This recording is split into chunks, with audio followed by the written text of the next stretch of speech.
Coming up on this episode of DL Weekly, more story information about Tiana's Bayou Adventure, an Imagineer talks blue sky, more magic for wondrous journeys. A new show is coming to the Hyperion, Great Moments gets plussed. We talk to Seen Unseen author Russ and more. DL Weekly starts now.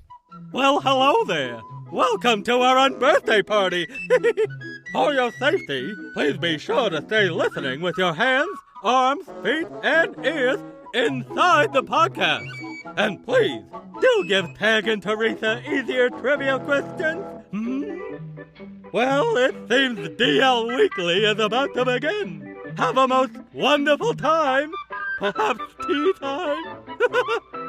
Hello and welcome to this episode of DL Weekly for the week of February 8th, 2023. I'm Teresa Urban. And I'm Tag Bushman. We'd like to send a shout out and a big thank you to all the current weekly tiers, including Adam T., Sandra A., Joanna A., and Kylie B. for supporting the show. Without your support, DL Weekly wouldn't be possible. Your support ensures the podcast will continue and that we can make it to the parks more often to bring you the latest news and information directly from the parks. If you'd like to become an official weekly tier yourself, head on over to dlweekly.net/support to sign up. And if you don't want to sign up on a recurring subscription, you can also go buy us a churro at dlweekly.net/churro. Our friends over at All Enchanting Ears have been busy. They make fun and unique ears, plus ear holders, straw toppers, lithophanes, and so much more. We actually just were gifted some of their brand new design. It's for the Disney 100. They're beautiful. We have a live stream going on right now, so we're showing those off to our patrons that are joining us. But they're so cool. They're like iridescent looking. Very, very cool. You should try them out. And if you do want to purchase, they are offering a special discount code available to all weekly tiers. So be sure to use code DLWeekly10 for 10% off your purchase. Head on over to allenchantineers.com and check them out. Now let's get to the news.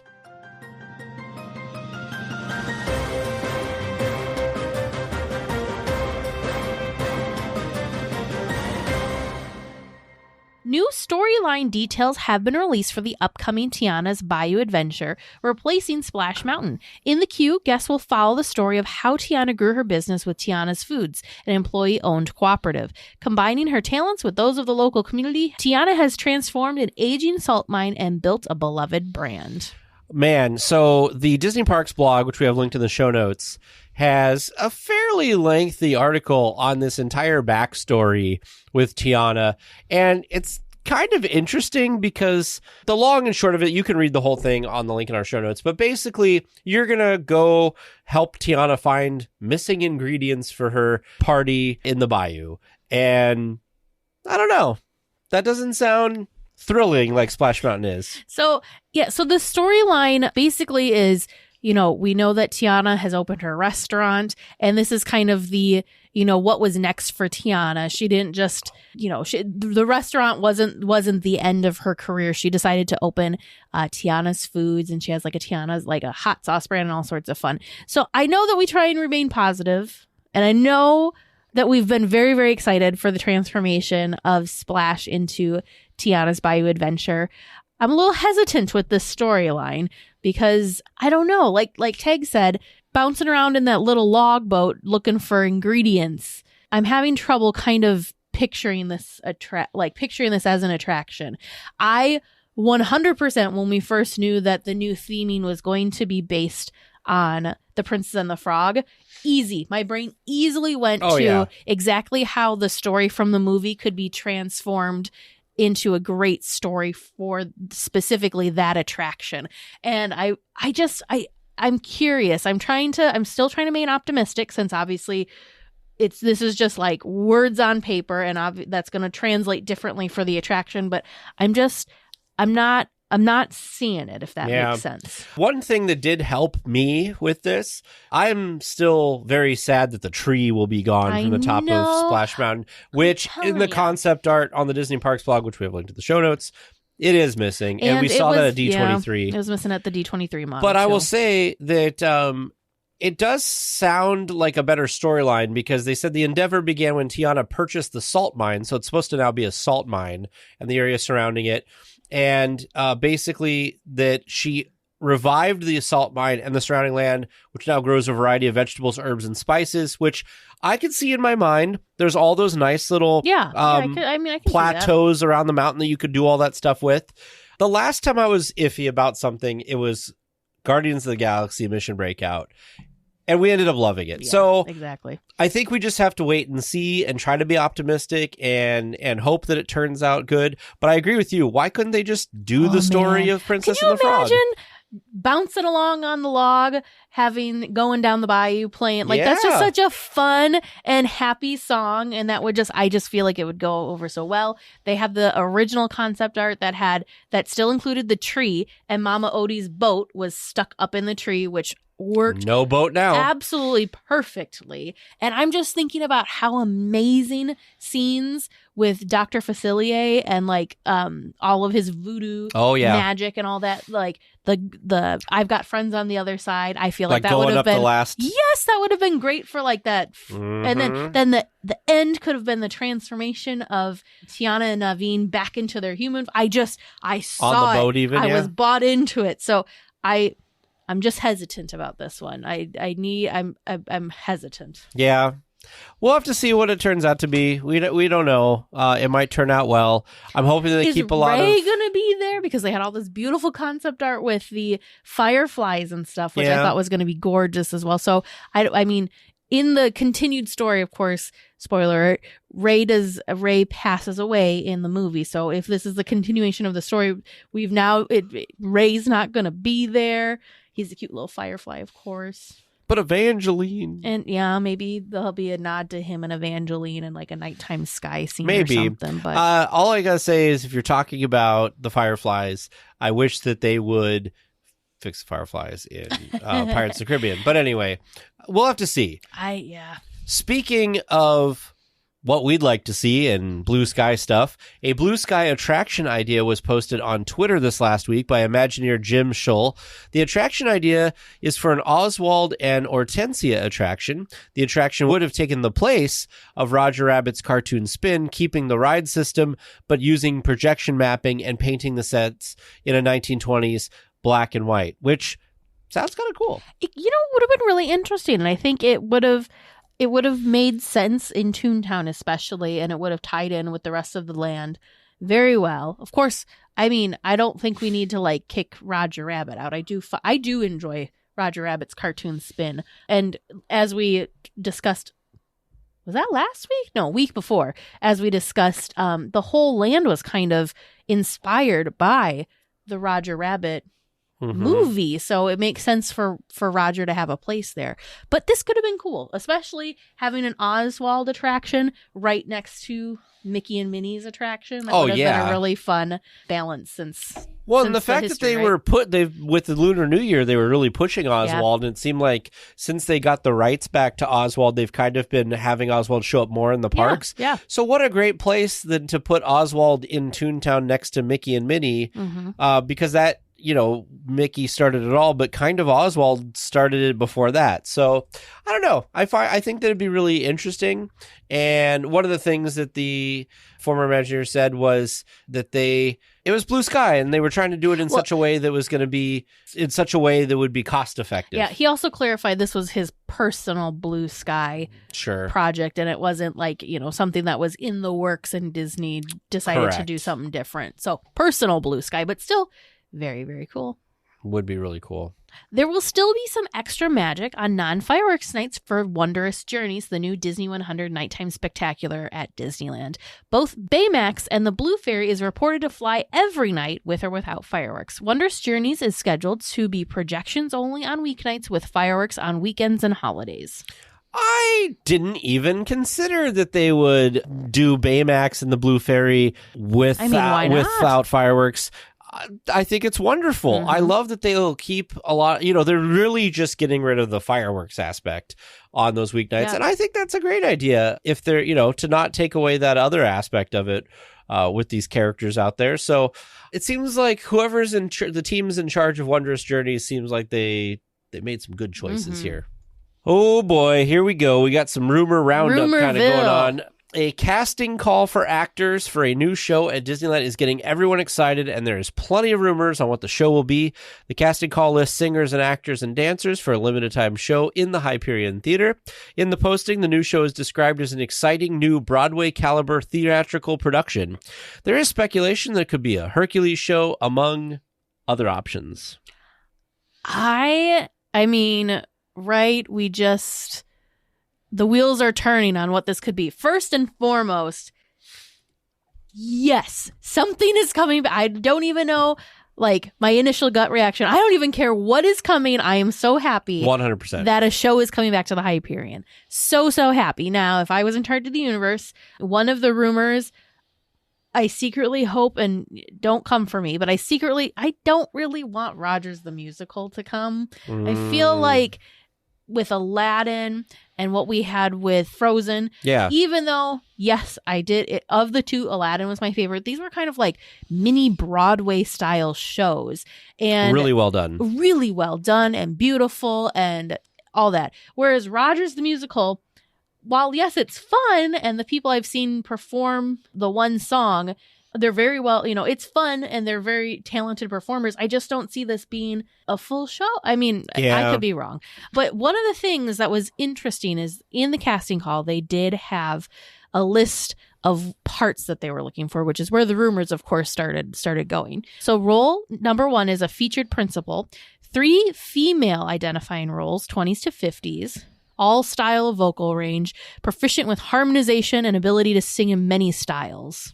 Fun, energetic, and musical sisterhood that acts the occasional quote-unquote Greek chorus. Now, Greek chorus, I saw a lot of people online talk about how a Greek chorus is a type of chorus. Like, it's not like going to be... Right. Yep. Yeah. Yep. And then we also have role 2, which is a featured principal, female identifying, mid-20s to early 30s, a mezzo-soprano, resourceful and intelligent, strong English accent. See, I don't know. I feel like we're trying to read tea leaves, right? Oh no! The more I'm okay. What do you think? I'm thinking it. I do think Hercules. You think Hercules? Does that not sound like Meg?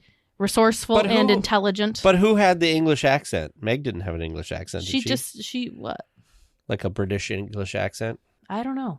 Vocal range for number 3 featured principal is a male, 17 to 20, and it says young man coming into his greatness. I don't know. I think because it's a limited run, I feel like if it was something like Hercules, it'd be a longer run. But when they say limited run, it makes me think of it would be funny to do like a Rogers the Musical ridiculousness. I don't think it is, though, because 17 to 20?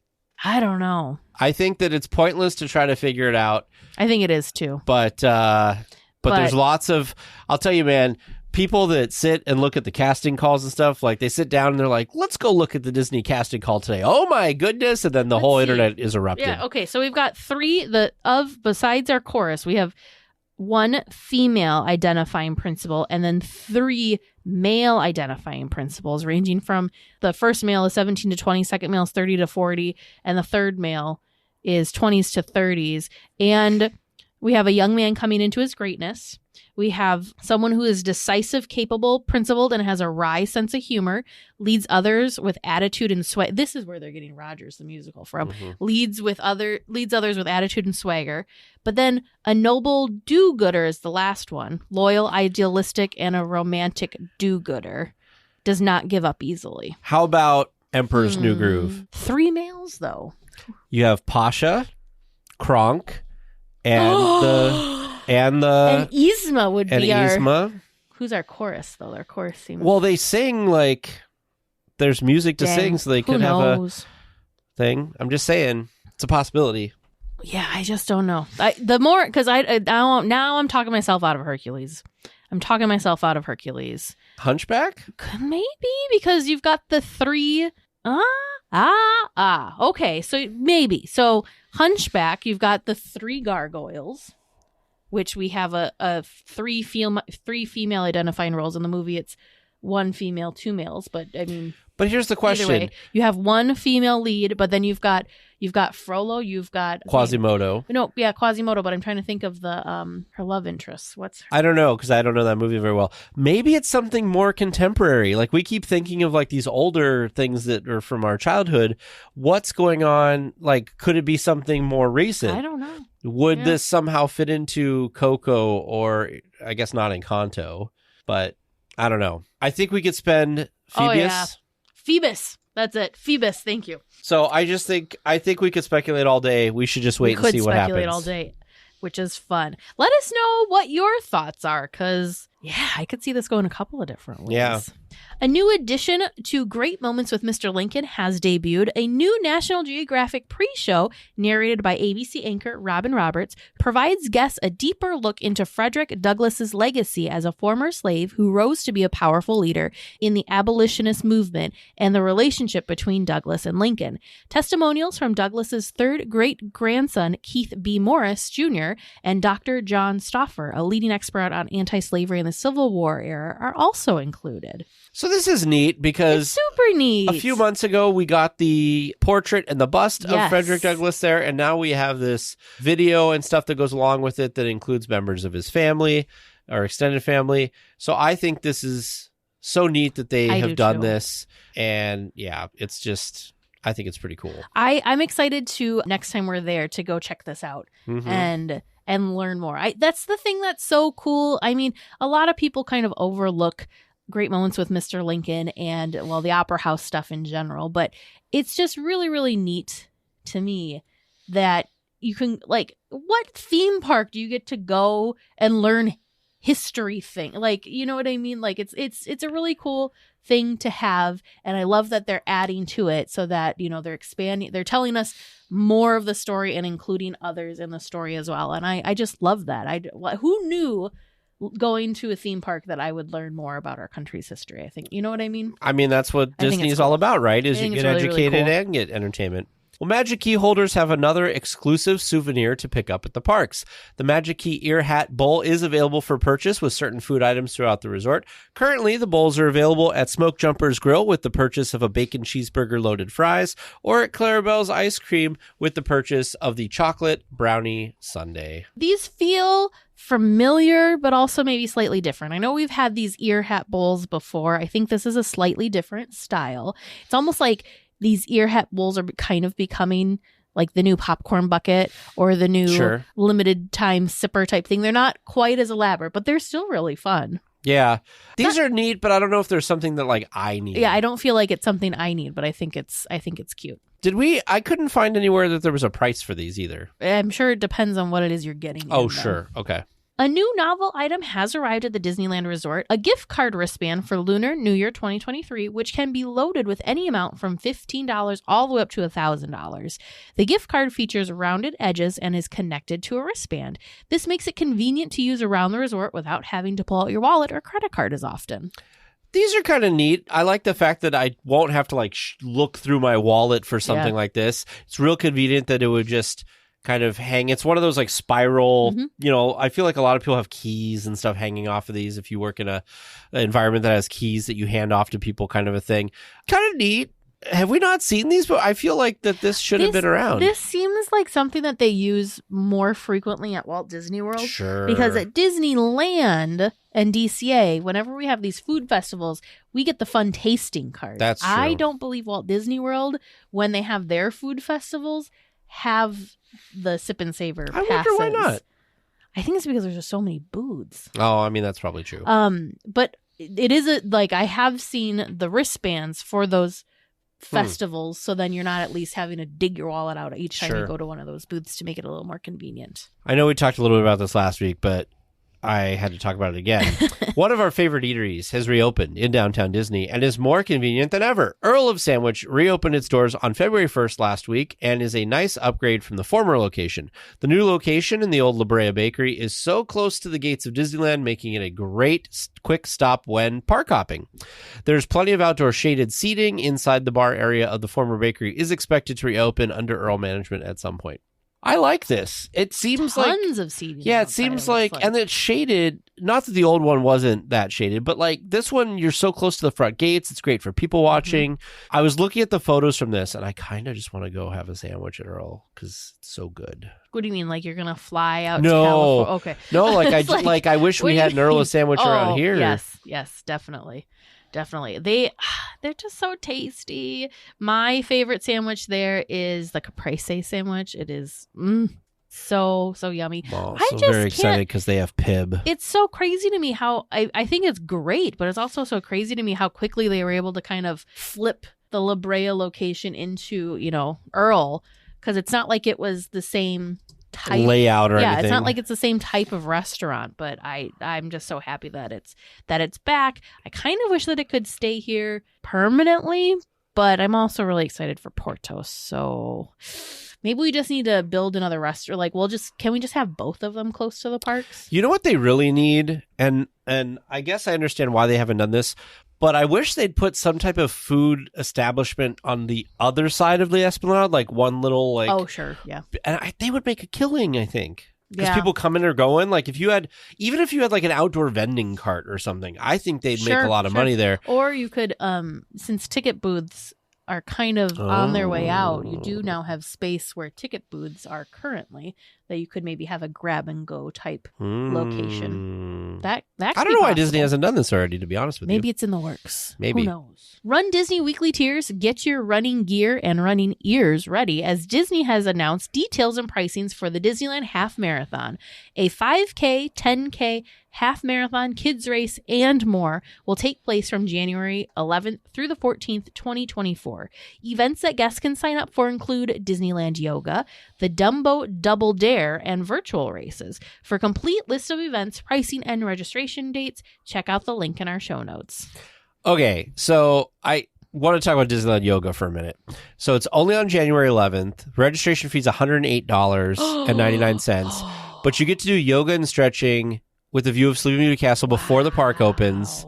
And you get a 1 hour instructor led, you get a yoga mat, you get a complimentary water, which you're paying $109, so it's not complimentary, but special photo opportunities, appearances by Disney characters. You do have to exit the park at the end and then come back later for when the park's regularly open. But that's kind of a neat idea to be in there by the castle and everything. That would be beautiful. That'd be very, very cool. The 5K, which is going to take place on January 12th, the fees do vary based on the date of purchase, but if you sign up right away, it's $108.99. Registration opens February 14th, 2023 at 7 a.m. Pacific. Unless you are Club Run Disney Gold and Platinum, your registration began on February 7th at 7 a.m. That's very cool. But the 5K is a 3.1 mile course through the Disneyland Resort. I don't believe we have maps yet. There are previous year's maps online. There's a 5K finishers medal, of course, character sightings and entertainment throughout the race, on-course and post-race refreshments, a shirt, Digital Expo and event guide, and there's a downloadable finisher certificate as well. Yep, and for the 10K that takes place the next day on January 13th, same thing with the registration fee. If you get it before just July 17th, it's $148.99. I see what they did there. Yeah. So same Platinum Disney Gold registration already open. February 14th at 7 a.m. Pacific is when general registration opens. It's a 6.2 mile course through the resort and through the surrounding area. And you get a lot of the same stuff. Then there's the Run Disney Kids Races, which is a $35 registration fee. That's also on January 13th. How fun is this? Kids Races will be broken down into the following age groups: 0 to 1. What? 1 to 3. 4 to 6. And ages 7 to 9. Okay, 0 to 1 and 1 to 3. Is it like a diaper dash, you think? I don't know, but that would be really I'm excited about this. interesting. And then there's the half marathon, which is on January 14th. The registration deadline, same kind of thing, $234.99, 13.1 around Disneyland Resort and iconic Anaheim destinations. Ooh. And then the Dumbo Double Dare, which takes place January 13th and 14th. Registration, when it opens, will be $389.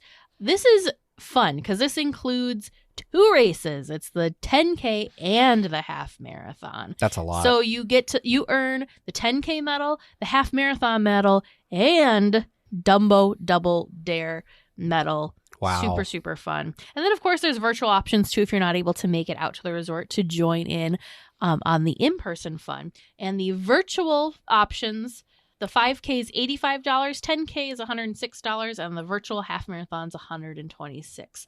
All get a participant shirt and a finisher's medal. And they also have a virtual Dumbo Double Dare for $270. I skipped that. And they come with a virtual playlist. That's kind of fun, too. So if you're into running and you've been waiting for Disneyland to come back, now's the time. Can I say I am very excited and really love, this is so stupid. I really, really love the logo, though. I love the logo that they have for the event because it's a fun play on the original Disneyland sign. Oh, this one here? I think it's so cute. I love it. I really, really love it. They've kind of been doing that with a lot of things lately, haven't they? With that kind of I don't retro know. Disneyland sign. That's the word I was looking for. Well, guests traveling to New Orleans Square from Main Street have an additional path to follow once again. The pathway that was being worked on between Adventureland and New Orleans Square has been completed and is open again for guest use. The area in front of the upcoming Adventureland tree is still behind walls, but guests still have plenty of room to navigate the area. So, Teresa, what's your thoughts on this?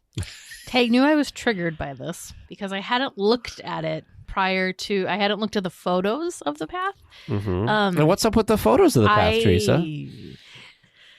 I'm very sad and I'm very disappointed that we have unthemed cement again, and it kind of looks like a patchwork quilt. It does not blend in to the existing cement in the areas around it, and it really makes me sad. I know everyone probably thinks that I'm crazy, that I get so I don't think you're disheartened crazy about cement walkways and how they appear, but I just feel like they do such an amazing job of theming so many different things, including the ground. You know, when you go to Frontierland, if you look down, it looks like there's horseshoe prints and it looks like mud. Like it's themed, and I love it. So I think that it just hurts my heart when they do these cement work projects to then have it unveiled and it's just like, oh, it's just plain boring gray cement with swirls in it. Like, and it's butted up to other areas in Adventureland that have like themed. Well, even that New Orleans Square border, if you go up a little bit further, they've got the border. I don't. What bugs me about it, and I'm sure it's for traction purposes. Oh, I get that. I'm fine with traction. That half circle thing, it reminds me of the pavement that's in the Mickey and Friends structure. Yeah. And to me, that is the least Disney cement anywhere. So the fact that this is now all up and down this, I do wish that they'd go back to more of the themed concrete work, and I'm not sure why they haven't. It does make me sad as well. Like, I get it. I'm all for traction. We do not want slipping, and we do not want falling. Correct. But aren't you happy it's back open? I mean, yes. Okay. Positive note, the pathway is back open. Adventureland is no longer a dead end. You can go all the way through to enjoy the other lands as well, but I also just want to mention, sad. Because it came up today, we have not tried it yet, but I think I've mentioned somewhere, maybe on this podcast before, about the Riverbell Terrace breakfast potatoes, and I think I might have found a recipe for it. So stay tuned. I will let you guys know. I like how we're talking about cement and you're like, because I saw in the background of there was the Riverbell Terrace, so it made me think of it. So I wanted to share with our audience that there's a possibility that I might have found the holy grail of breakfast potato recipes. I would say your holy grail. My holy breakfast potatoes. It's the never-ending saga. I'm just saying, you never had them, so you don't know. Anyway. Well, just a reminder of other great food, not just breakfast potatoes, but there are some fun food and beverage options at the resort for Valentine's. Of course, link in our show notes that show off some of the options. I know we talked about some of these things. Some of them were specific to Sweethearts Night that we talked about before. I don't know, man. Ooh. There's a strawberry cheesecake pretzel. God, that black That's cap. That's new with strawberry dipping sauce. And there's a strawberry cookies and cream churro. These are available in outdoor carts in Frontierland. Teresa, what this is like a heart attack on a cup. It's a black tap. I haven't even gotten there. I know, but red velvet cake shake, a red velvet cake batter shake with vanilla frosted rim with red and white sprinkles, topped with a slice of red velvet cake. I don't even know how you walk. Like, how do you get that to your table? You without don't. You just falling? eat it. You just eat it. Okay, sorry. Where were you at? Let me scroll back up. So in DCA, Clarabelle's hand scooped ice cream, there's a sweetheart sundae, chocolate and strawberry ice cream topped with strawberry sauce, whipped cream, a chocolate dipped strawberry, and Valentine sprinkles served in a chocolate waffle cup. I will say that a lot of these are only available from February 10th through the 14th, just so you to also mention and that Valentine sprinkles as well. Lamplight Lounge has all sorts of fun drinks, though. We have a Toast to Love flight, which is 3 miniature cocktails featuring a spicy cocktail, a bitter cocktail, and a sweet cocktail. They have something called The Flame, which is yummy. a Bacardi raspberry rum, peach schnapps, mango puree, raspberry puree, lime juice, Sprite, and firewater bitters with a chili lime rum. I'm curious about that. We also have The X. Which is I like the made theming. with Absolute Citron vodka, spicy bitters, blackberry, lemonade, agave nectar, and lemon juice. And finally, The Love That Lasts a Lifetime, which is a Bacardi raspberry rum, St. George. I don't know how to pronounce that. Orgeat, raspberry puree, pineapple juice, and Sprite. This one sounds okay. I take it back. Of the 4 here, I think The Love That Lasts a Lifetime sounds the most delicious to me. No pun intended there, but the ingredients for that beverage sound like they're up my alley. Yeah, so they have some good stuff. And then all sorts of stuff in downtown Disney as well. Check out the link in the show notes for the full list if you want to catch that. Again, it's only going to be there for a little bit, so if you're not going in the next few days, you're probably going to miss it. Well, Disney Plus celebrated Lunar New Year at Disney California Adventure last week, inviting Ben Wang, who stars in the upcoming American-born Chinese show on Disney Plus. Ben enjoyed all the festivities and, of course, the food. He even got to hang out with Oswald the Lucky Rabbit.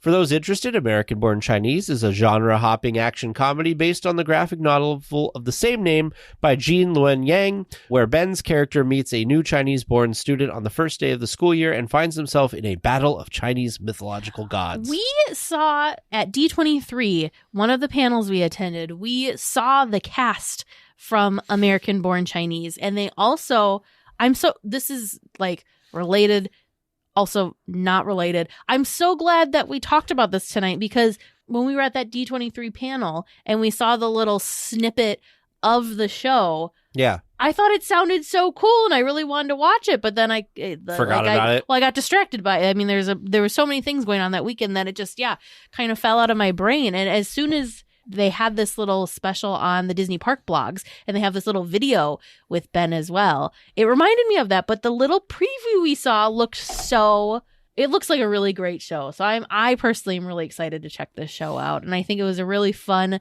promo to have one of the main characters go to DCA and talk about the show during Lunar New Year. And check out Lunar New Year. I think that's so fun. Yeah, I am watching this now on our live stream and I'm saying, yes, I do kind of remember some of these now. I remember that there had been some talk. I remember the name of the show. Yeah, when they were presenting it at D23, I don't think it had come out yet. No, it's out in February, later in February. Yep. So it was So it was one of those make a mental note. Well, that was months away, so I already forgot. But I'm so excited for this reminder. This is so cool. Yeah, that's a really long promo that they had there. It is. I thought it was just going to be like a 30-second thing, but no. DLWeekly announces the boarding of the Trivia Express, non-stop star speeder service to the moon of Endor. All passengers, please prepare for immediate boarding. Hello, welcome to Trivia Land. I'm glad you're here. How are you two feeling this week? I don't know how I should feel. I feel like every time I feel optimistic, it doesn't go well. Every time I don't care, it goes well. So I don't know. I always go cautiously optimistic. And you see, I'm going into this week thinking it could be Teresa's first perfect answer week of the year. Well, no pressure. Is it Haunted Mansion related? It is not. Okay. But I feel like these questions are all doable. Especially if you two work together and embrace the power of friendship. Are you writing? Is this a theme? I was gonna say, are you writing a story for Disney? Something like that. Okay. Embrace the power of friendship. Because teamwork makes the dream work. Oh, wow. And we've lost all of our listeners. Yes. On our way, let's bring them back. Our first question this week. In an area of Tarzan's treehouse, rest in peace, 2 animated film characters are visiting who? Oh. Visiting, like, is it the like tiger leopard thing that was the tooth always broke on? No. Think of characters from other movies. You told me I wasn't. Oh, if I know them, I'm not supposed it was to Mrs. spit it out. Mrs. Pot and Chip. Yep. Teresa remembering from last time. Yep. Boom. All right, question number 2 is an audio attraction. I have a short snippet from someone's ride through on an attraction, and I want you to tell me what attraction it is. Oh, boy. And I think this is a pretty easy one to start with to get you into these. Is this That sounds like Splash Mountain. audio clip? It's one. This is It's Splash Mountain. That's Splash Mountain. In fact, that's in the bee Everybody's buzz got a laughing place. thing right before time to be turning around.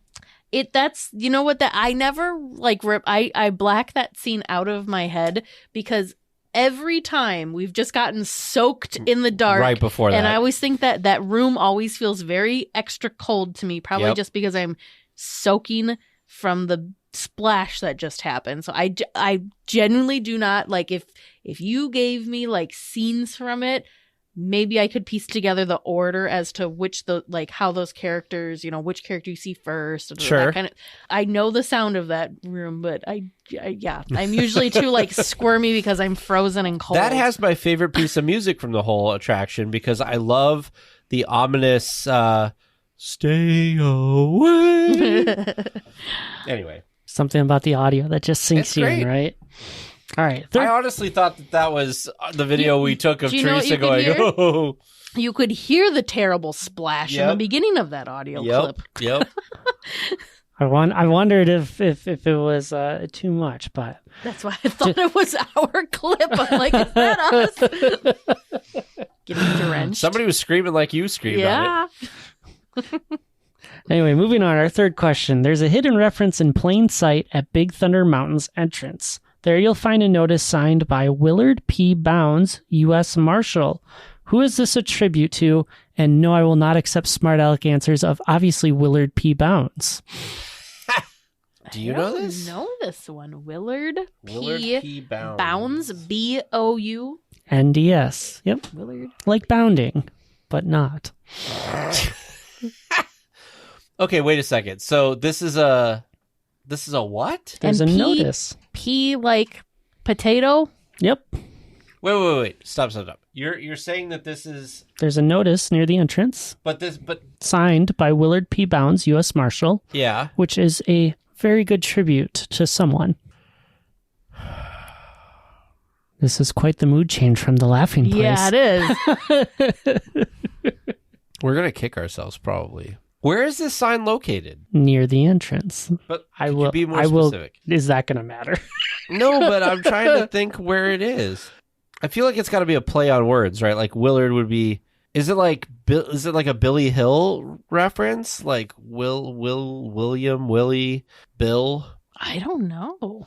I don't know if I've ever even heard this little No. piece of trivia before. So it's not even I'm searching my brain and nothing. James, is there a hint? My only thought is that, In real life, Willard P. Bounds was not only a marshal, but also a blacksmith Yo, okay. I know. in Idaho. in Idaho. Oh man, I don't know. Did he make the horseshoes for the horses on the mine train through Nature's Wonderland or something, or for the donkey ride or whatever? I give up. That's the closest guess you got. Oh, James. I got a stumper in this week. Well, All right. Teresa, No, you're stumped too. I'm stumped. Okay. All right. Well, see if you can resolve yourself. Our last question comes from listener Devin D. And the question is, what rides, note the heavy audio air quotes, at the resort serve the purpose as transportation vehicles? Transportation vehicles being defined as a ride where you get on at one location and exit a different one, but don't think about that something as like Rise of the Resistance where you start in one place and get off in another. What So you're you're thinking saying, like the monorail. the monorail or the railroad or the Main Street vehicles, so the omnibus. We'll count the Main Street vehicles as one collective. Okay.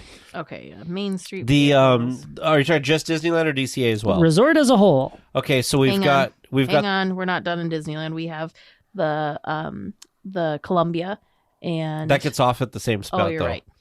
Oh, the rafts then. The Tom rafts, Sawyer rafts. I guess the rafts could count. You've got the trams to the parking structure. Is that a ride? Like, are they? He did air quotes of rides. I feel like that's questionable. Well, I just put it down. We're not going to get points off for guessing too many. That's true. You've got the red car trolley in DCA. I'm trying to think at DCA what gets off at different locations. I think that's it. There's nothing else. Because there's the Mickey and Friends tram, and then there was the other tram, but they've gotten rid of that now. That used to take it to we're just trams. generically saying trams. Okay, I think that's it. Yeah, I'm thinking monorail, that's it too. train. Yeah, everything else gets off at the same. Like it's all attraction contained. Last chance. Any last thoughts? I don't think so. No. I feel like by the way you're saying that we're forgetting something, but that's okay. How dare I do that? Yeah. Make you doubt yourselves. And all this whole while, we're all still wondering, who is Willard P. Bones? Yes. Well, we have to wait until after our discussion topic this week to find out. Well, this week for our discussion topic, we are speaking with the author of Seen, Unseen Disneyland, Russ Flores. Welcome to the show. Thank you for having me. This was, before we get into the fun questions, I just want to let you know, we have the book, we read the book, and Awesome. I loved it. And now I need to get to the second, because you have, is there two? There's Correct? Two, yep. There's Seen Unseen Disneyland and more Seen Unseen Disneyland. Yes. And And there's now no duplication. Ooh, so I mean, now I want to get the more Seen Unseen Disneyland, because it was just so interesting because, spoiler alert, but lots of photos, very detailed, and it was really fun to kind of pause and take a look at these things. So we're really excited to chat with you more about the book. But before we get there, we just want to know what your Disney story is. So how did you kind of fall in love with either Disney or Disneyland? You can be as detailed as you like, or you can be as brief as you like. But how'd you get started? So it actually goes way, way back. I did go to Disneyland when I was about 4 years old, but I don't remember it. My parents took me, don't remember it all. I do have photos. But when I started kindergarten, the lady that was babysitting me after school, because my mom was a working mom, she had a National Geographic, and it had these pictures about Disneyland. And, it had pictures of Pirates of the Caribbean and all this other stuff. And I asked her about it, and she started telling me about this show that it used to be on called The Mouseketeers. And she got me all excited about Disneyland. And so I asked my mom about it. And she ended up taking me, and we started going like every three-day holiday. We would go to Disneyland. So we lived on the Central Coast. It's about a 3.5 hour drive from where we lived. And we would go down, Friday or Saturday, depending on when the 3-day weekend started. The first day, we would normally do something like Movieland Wax Museum or something like that, because we didn't get there till, later in the day. And then the first full day, we would go to Disneyland. And of course, that was back in the ticket book times. Mm-hmm. So you had to bank, okay, so we're going to use one e-ticket for this and one e-ticket for that.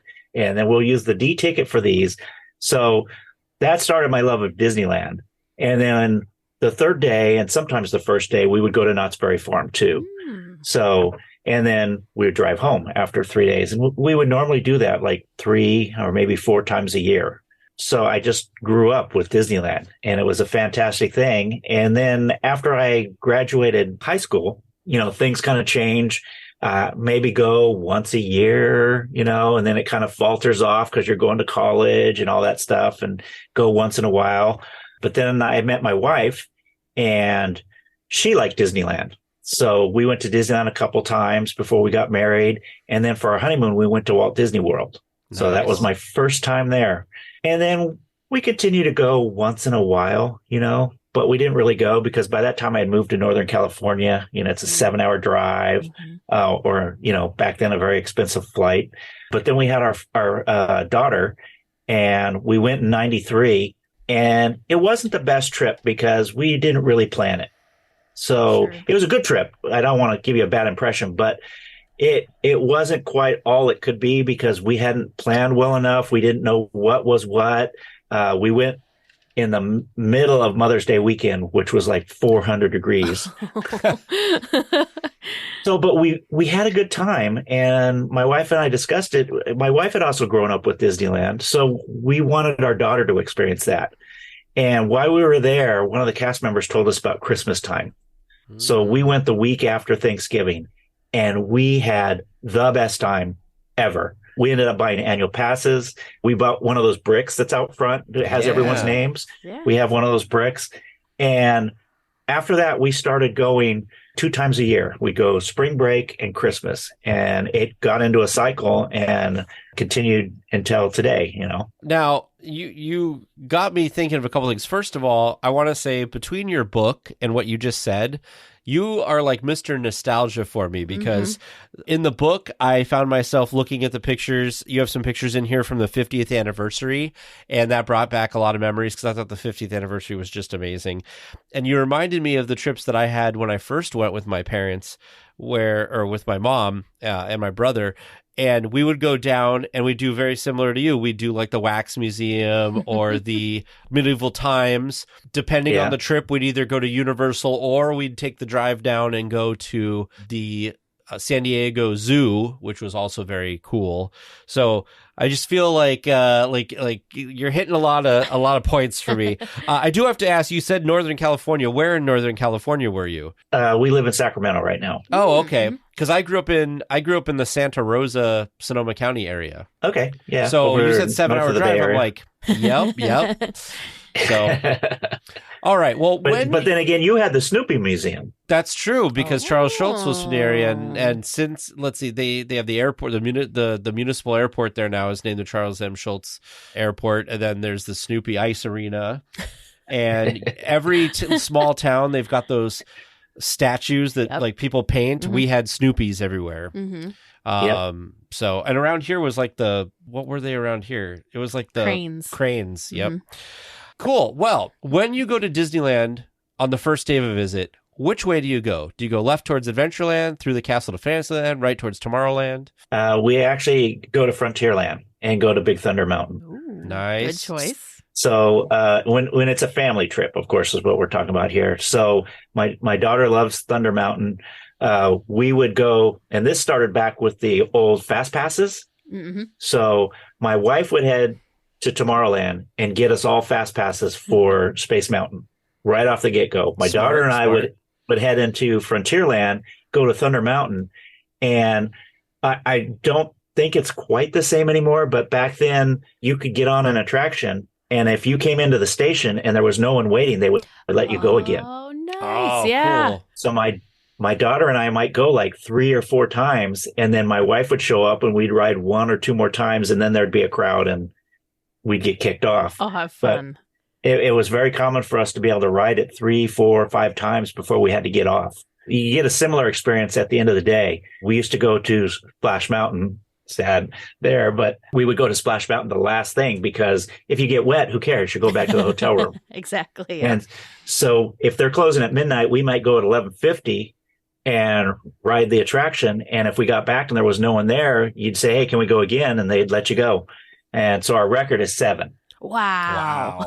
We went 7 times on Splash Mountain. We were soaked. I was going to say, at a certain point, I guess it doesn't matter. You just can't get any more soaked. Yeah. Once you're wet, you're wet, you know? Yeah. That's that so might funny. be other than just being a little cold, that might be the way to do it, because then you can go back to the hotel and immediately get out of your wet clothing. Yeah. And see, we would do that at the Christmas time too, because it is cold then, but you're going back. Sure. So we would just bundle up my daughter and I'd throw her on my shoulders and off we'd go home. Too fun. That's like a pro tip. That is kind of a pro tip. You're right. So I love that so much. Moving on to the next question though. You gave me a question. I'm going to kind of ad-lib on the usual question. So you're going to make me think. Back when you were younger and you used ticket books, I want to know what your go-to e-ticket attraction was. What was that one that was like the one that ticket was just burning a hole in your pocket to use? What was your choice of e-ticket attraction with your ticket book? It would still be the one today, which is Pirates. Ooh. Yeah, I had to go on Pirates. Ooh.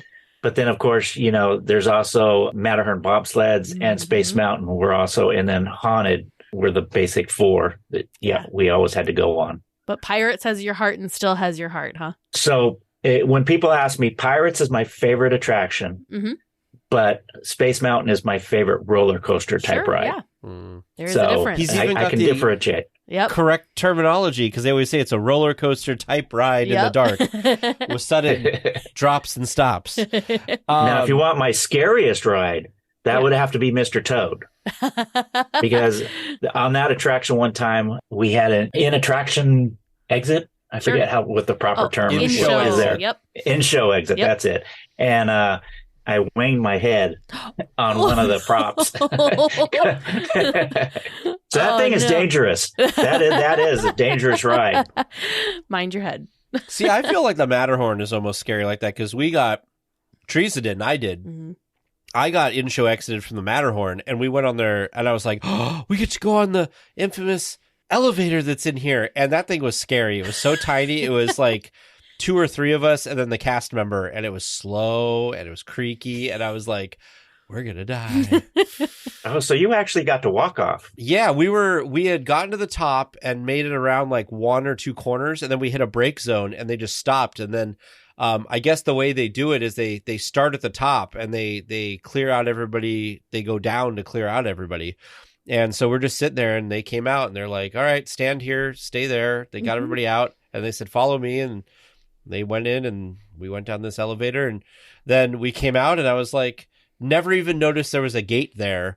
But now every time I walk by, I look for the gate because it looks like part of the fence. And there's like this little path that goes right on up and right past where you can see there's a little door to the elevator. Yeah, isn't that kind of facing like the Alice in Wonderland attraction? Yeah, definitely cool. Now, your book, first of all, I love a book with photos. Mm-hmm. Not because I don't want to read, but because a lot of times when people are describing something, I want to reference it right away. I don't want to have to go on the internet and look it up. And I feel like one of the big strengths for me for your book was the fact that there's a lot of photos. And when you describe things, I can immediately look at the photo and see what the heck you're talking about. So I really appreciate that. Plus you have just a ton of great photos in here. Now, I want you to tell the story. What kind of gave you the inspiration to write this? Or the idea? Well, it was actually interesting because I take pictures. You know, I'm like taking pictures and stuff, and had no idea of doing a book. I'm just taking pictures at Disneyland. My family's always getting annoyed because I'm taking pictures. And we were actually going to Thunder Mountain, and they were ahead of me, and I saw this lady throw some garbage in a trash can there in Frontierland. It was right next to the Mark Twain. And it just struck me. And it's one of those things, you know, like you see something a million zillion times and then all of a sudden you notice it. Mm-hmm. And it struck me that the trash cans just aren't some green or gray or black trash can like most theme parks have. They're actually made to look like they belong where they're at. Mm-hmm. And for Frontierland, they're made to look like they're made out of wood. And so I noticed it when this lady was throwing some trash away. And so I stopped and took a picture of it and took a couple pictures. Then ran to catch up with my family. And then the rest of the day, I kept taking pictures of trash cans because I kept looking at them and like, they're all themed. Every single one of them. It's not just, yeah. And so my family didn't know what I was doing and I didn't know what I was doing, but it intrigued me that they were, you know, themed for the area they were in. And so it kind of got to be a running joke that day where my daughter kept saying, Mom, Dad's doing it again, you know, referring to the fact that I was stopping and, you know, taking these pictures of the trash cans and posing them and everything. And after that, when we got home, I got to thinking, you know, what else have I been missing? Mm-hmm. What else has been there this whole time that I have not seen? And so I started doing research, and then we would go to the park and I would take some pictures, and it, you know, I started researching were there other books like this? And, you know, there's books that have maybe a piece in them, but not like dedicated to this, to all the extra details that the Imagineers put into the parks to make it Disneyland and not just some other theme park. And so I kept taking pictures. After a while, I decided, you know, this could be a book. You know, I actually researched to see if, you know, there was books like this or anything, talked to some people, and they were encouraging of me. And so I decided to do that first book, Seen Unseen Disneyland. And the first picture in the book, besides the cover, obviously, is that trash can. That's the actual picture taken that day with the lady. And you'll notice it's framed wrong. It's cut off on the edge, you know, because I was in a hurry for that one. And I was trying to catch up with the family. So I did my best to straighten it and all that kind of stuff, but it's still not framed correctly. But I thought it was important for people to see the actual thing that started the journey. So when you look at that, that's why that picture is not the best of the pictures that are in the book. But I love that you included it because, like you said, that was the inspiration, and that was the moment and the reason that kind of sparked and took you down this path. I think it's so cool. And I don't think it's a badly composed photo at all, to be honest with you. I understand that maybe you'd want to get the second trash can fully in there or whatever, but I think it does its purpose. Mm-hmm. So I think you're a little too hard on yourself. Well, thank you. Plus, now it's got a great story behind it as to why it's not the full. Yeah, and that's in there. So like you talk about, the pictures in there, but then the explanation of the picture, so they complement each other back and forth. The one criticism I get from the professionals that I've had review my book is they think there's too many pictures. Oh, no. But the big compliment I get from, the average fan is, I love it because, you get these books, and I don't want to name any specifics, but, you'll get a book on a certain topic about Disney, and they'll have like one picture, and then they'll have like 4 little bullets, and most of the page is empty, and, I tried to use every inch I could. Part of the crowding, for lack of a better word, is because of the size of the book. But I wanted the book to be a size where if you wanted to, you could carry it in your backpack and not be inconvenienced. Of course, I could go digital now, and I've been looking into that. But for right now, it's a size where you could throw it in your backpack and still go around. So I know there's people that have made games out of the book. They'll like look for a picture, and then they'll go find it, and then they'll read about the thing while they're there. That's cool. That is cool. And things like that. Or they read about something and they want to go look at it, and they'll bring the book so they can read while they're there. Mm-hmm. So those type of things, make you feel good that people are using those books interactively. The one thing that annoys me about the pictures is the fact that, I have all these great pictures, and I swear Disney once a week gets my book and like flips through it and just randomly sticks their finger in the book and then says, okay, that's getting removed this week. So see, but now you have history, you have it cataloged, you have it documented. Exactly. And I was actually talking to another author, and I was saying how frustrated I was with it, and that, it's going to basically make my book obsolete. And he goes, no, it's not. He goes, right now it's a topic book. As you move along through time, it becomes a history book, and people like history, and they're going to want that history. Well, and then you can make another edition and sell a second copy because things have changed. Third. We'd be on the third one now because we have 2. Yeah, so I have 2 right now. I'm actually working on DCA. It's a little more difficult because the park doesn't have the depth of history that the original park has. But and they're slowly changing a lot coming of things along. too. Yeah, and they keep changing stuff for the better. I actually like what they're doing with the park over there. Mm-hmm. One of our things was, when they made the first park, it was like, well, if I want to go to California, I'm here. Right. Right. But I want Disney, make it Disney, and which they have done now. But the other problem, of course, we got hit with COVID, and that shut down, except for online research, that shut everything down for a couple years, even be able to get into the park. So that set me back a little bit. And I don't want to make it sound like, oh, poor me. I'm not saying that at all. I'm just giving an explanation. Yeah. Obviously, people have had much bigger tragedies. And right. You know what, though? I bet you your book brought a lot of joy to people because, I know we felt it, and and there's people that felt it harder than us because we live in the Midwest. So it wasn't like we go every weekend or stuff like that. But there, everyone just had this deep, sadness with the park being closed. And so a lot of people were going and kind of trying to find things like your book to kind of bring some of that magic and spark some of that joy. So I'm sure it brought a lot of happiness for people too. I did. I actually reduced the price of the book. I did sell quite a few during that so that people, could do it. Yeah. And it's interesting you say that because from my point of view, people like you and your podcast help save people because they couldn't go, but they could go to the podcast and they could listen to them.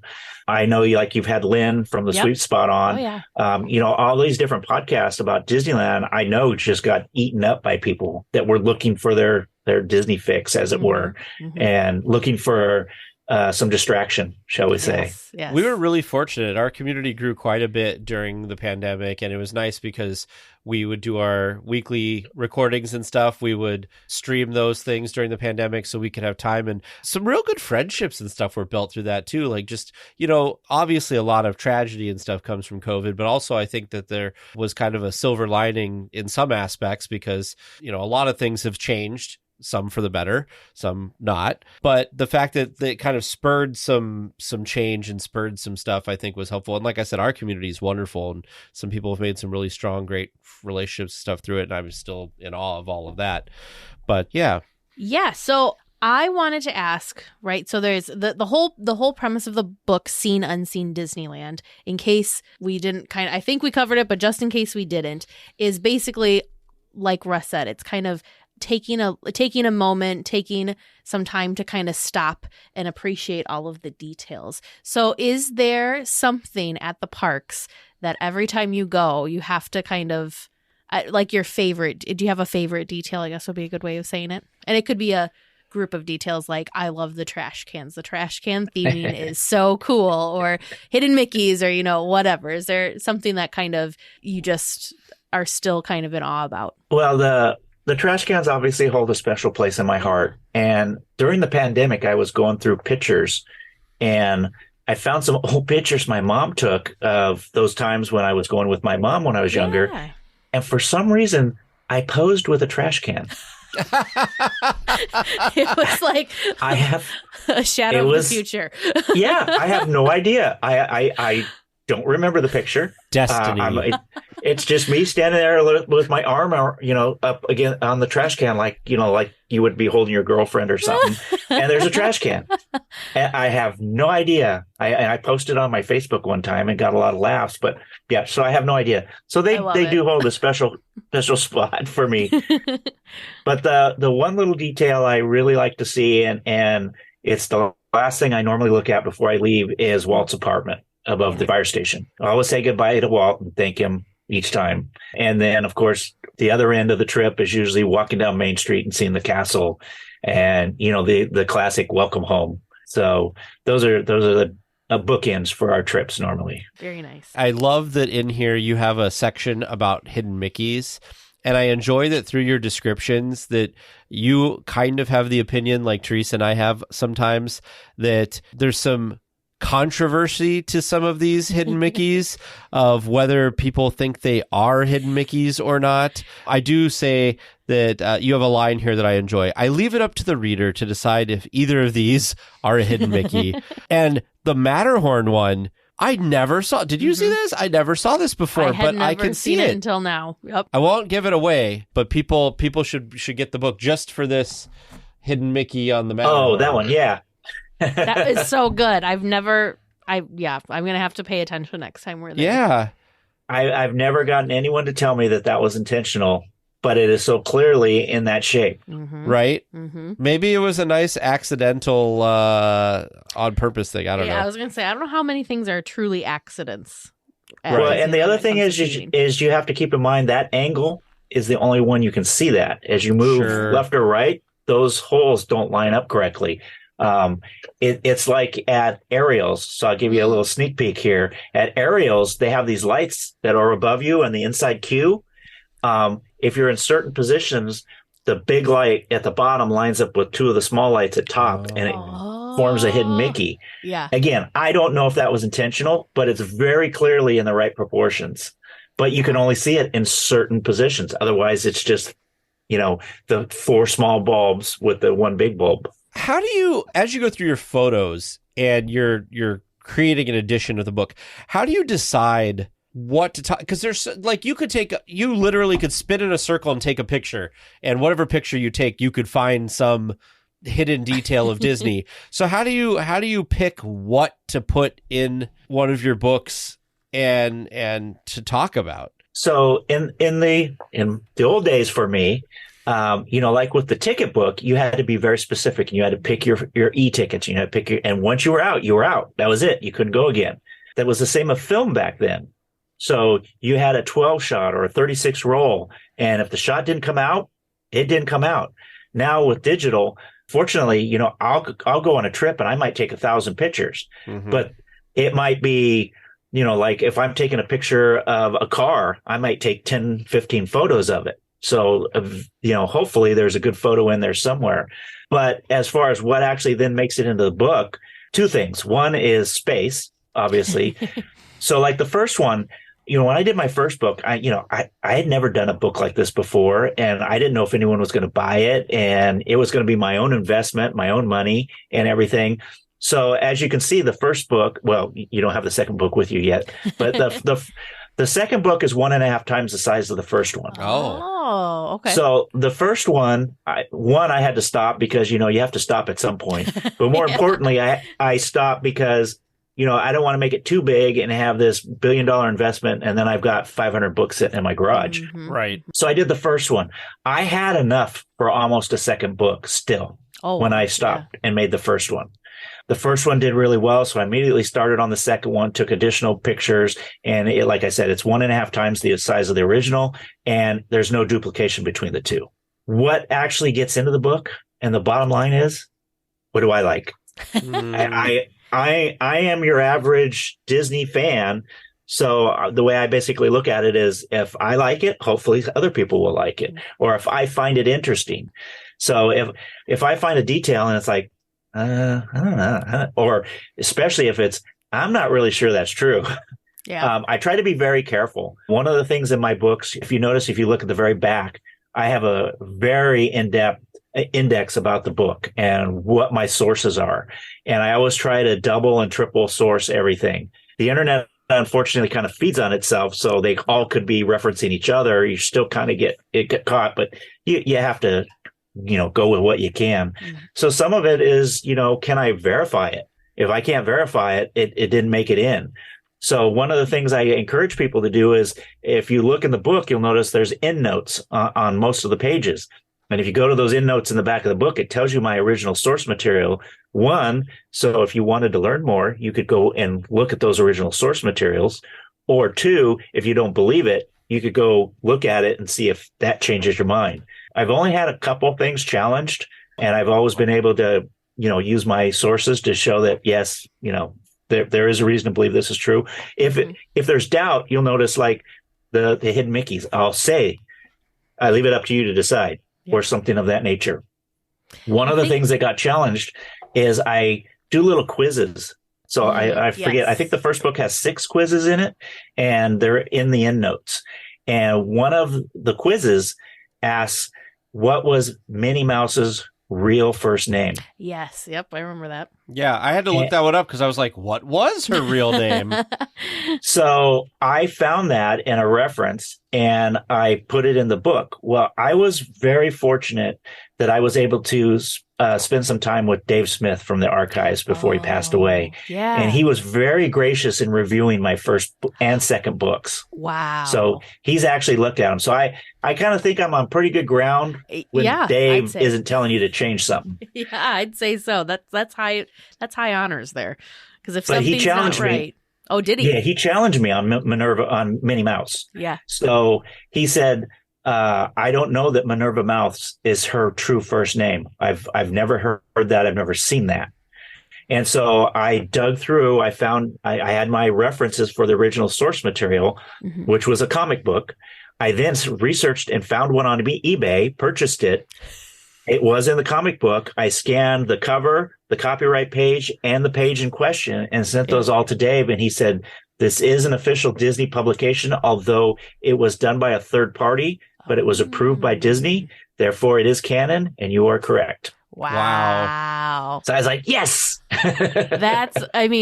Wow. What a story to first of all, to have the honor of having Dave Smith look through your stuff and kind of what a wealth of Disney knowledge right there. And then the fact that he was like, I don't know. And then you were able to work together and he learned something new that day too. That's pretty what a good story.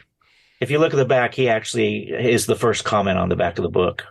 That's so cool. I wanted to, you brought it up before I could mention it, but I did want to mention that the notes is great because you have links to websites even. So if I was so inclined, and the internet always changes, so who knows how many of these would actually still work today, but go on and you could pull up these things and you could go and see it for yourself. And I really enjoyed that.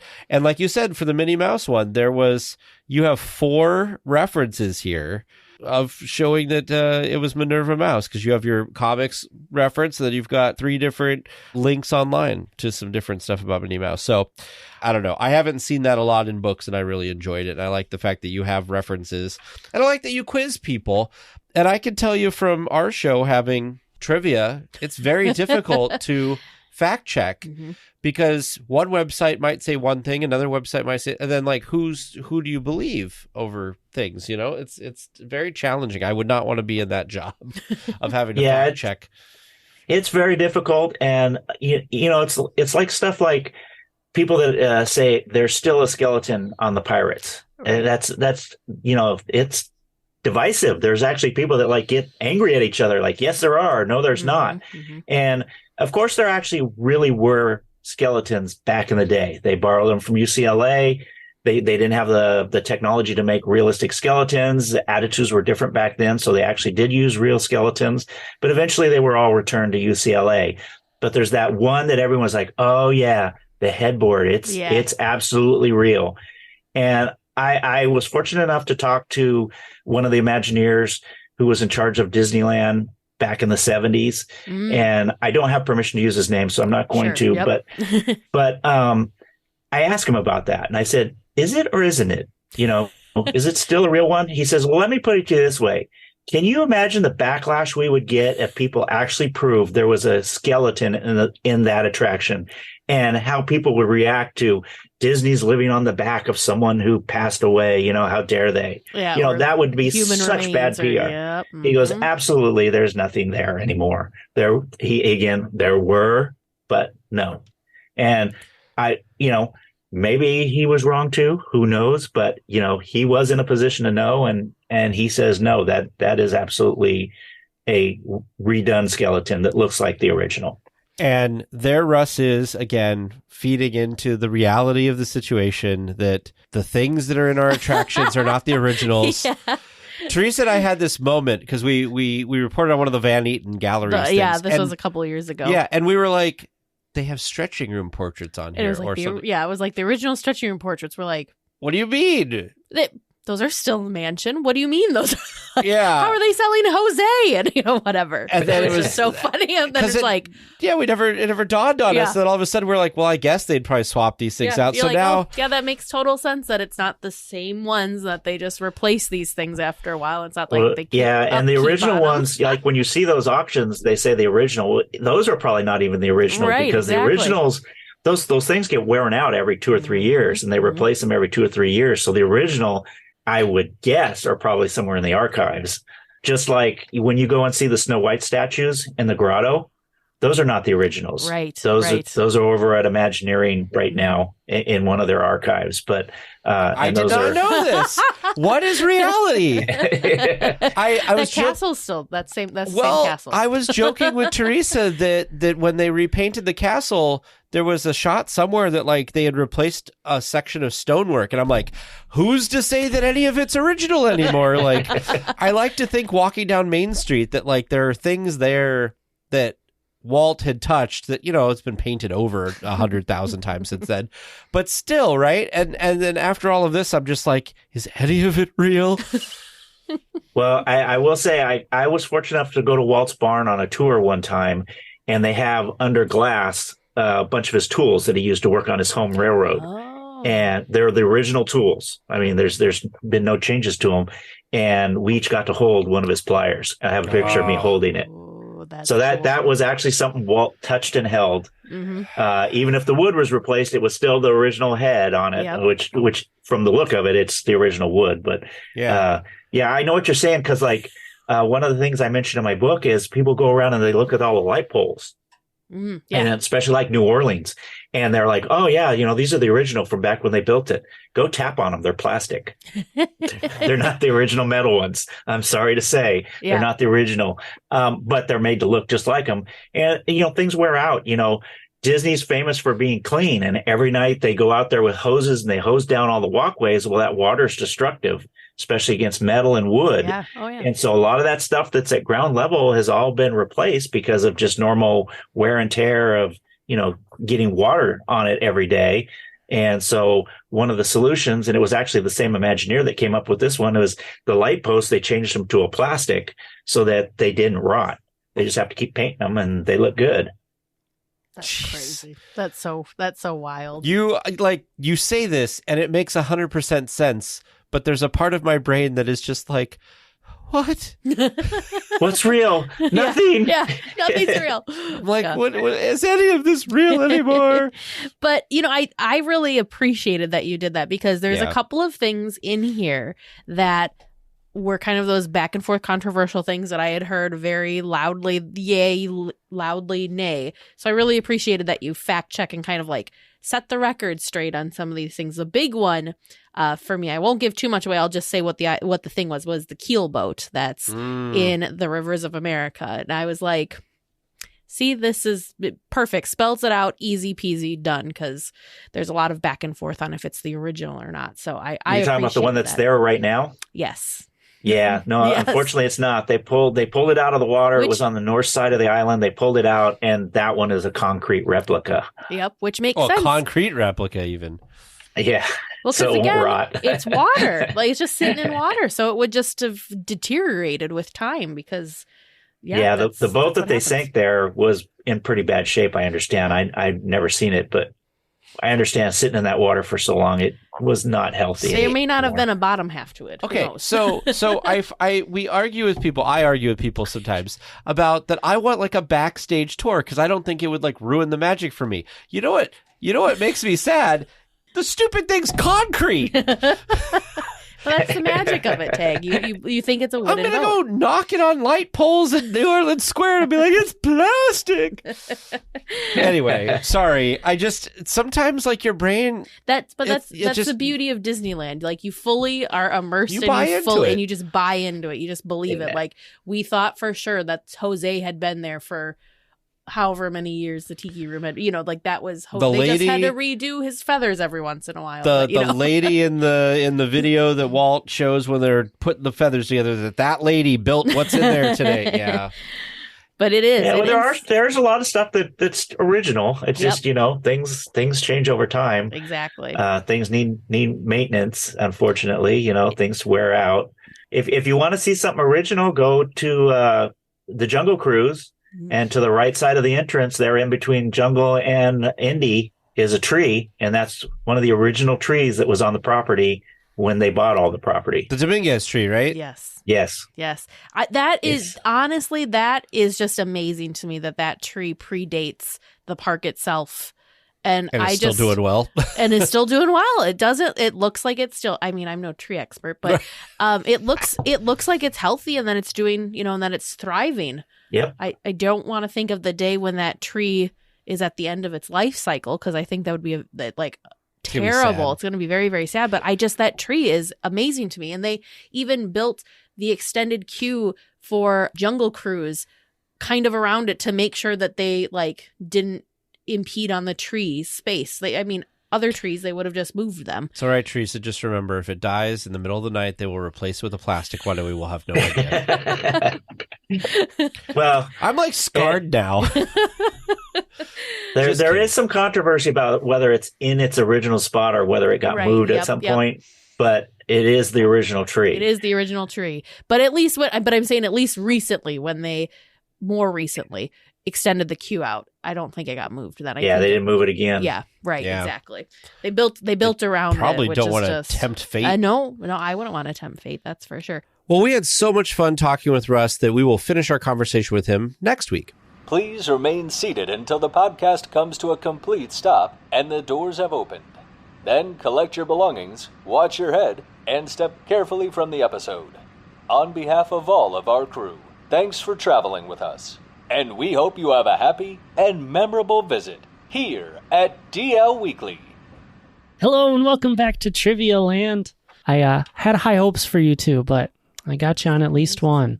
You're still on this. I'm still on it. Okay. All of a sudden, whispering, the canoes is the same spot. It's a good, thoughtful question, right? It is. What It actually is. takes you where? But that's our last answer this week. We're going to start at the beginning where we asked, in an area of Tarzan's treehouse, 2 animated film characters are visiting who? Teresa guiding the right path Chip and Mrs. Potts. Started strong, Tag. Yep. Because after all, they made an appearance in the film as well, so it just makes sense. Mm-hmm. So I still have never seen Tarzan. Oh, Tag. we'll fix that.